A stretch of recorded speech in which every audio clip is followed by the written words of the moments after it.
નામ આ તો જગ્યા ખુજાર કે ભાઈ વસન ઈ તો પેલોય પરણે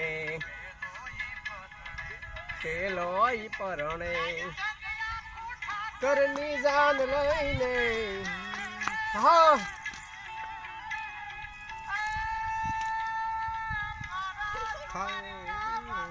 આહા ચાલુ હાલો ભાઈ હરખા વાસણ ધોજો કા નકરી સા પીધે કઈ નકર માટી નથી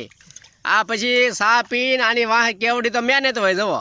આ કઈ બધું આ કઈ થોડું નકરું કઈ કેવાય ને પણ હોટલ ની સા કરતા તો બાપુ હારી લાગે ને વગડા તો એમાં કઈ ના ઘટે નહીં ઘટે નહીં થોડી કાટી થાય આ બધું સાફ તો કરવું જ પડે ને મારા વાલા તો આ વાંધો નહીં પણ હોટલ ની સા કરતા બહુ હારી હો વગડા તો લે એમાં તમારી એક નંબર સા બને એમાં પછી ભઠ્ઠાની સા હો હા ભઠ્ઠાની સા હોય એમાં કાઈ નો ઘટે હા ભલે ઘૂંટડો પી પણ લહેર આવી જાય તો પછી એટલે આવી ભાઈ કાટી હોય છે ગમે એ કાંઈક સા પીવો કે જે કાંઈ કરો એ એટલે આવી પછી આ ખેતરુની મોજ હોય જો આથી 7-8-10 ના સા પીધી છે ને હવે પછી આમાં શું છે સા બનાવવાળા માણસ અલગ હોય એક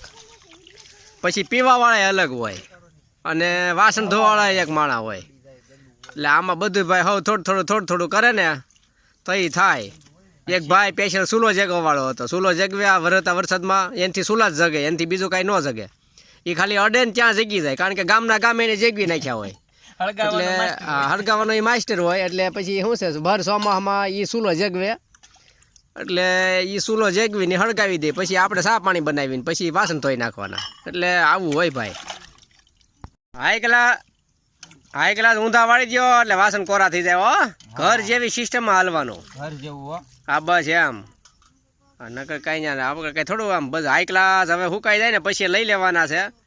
વ્યવસ્થિત કરીને ડબ્બામાં પેક કરી દેવાના એટલે ભાઈ મકોડા ન સડે ને એટલે હો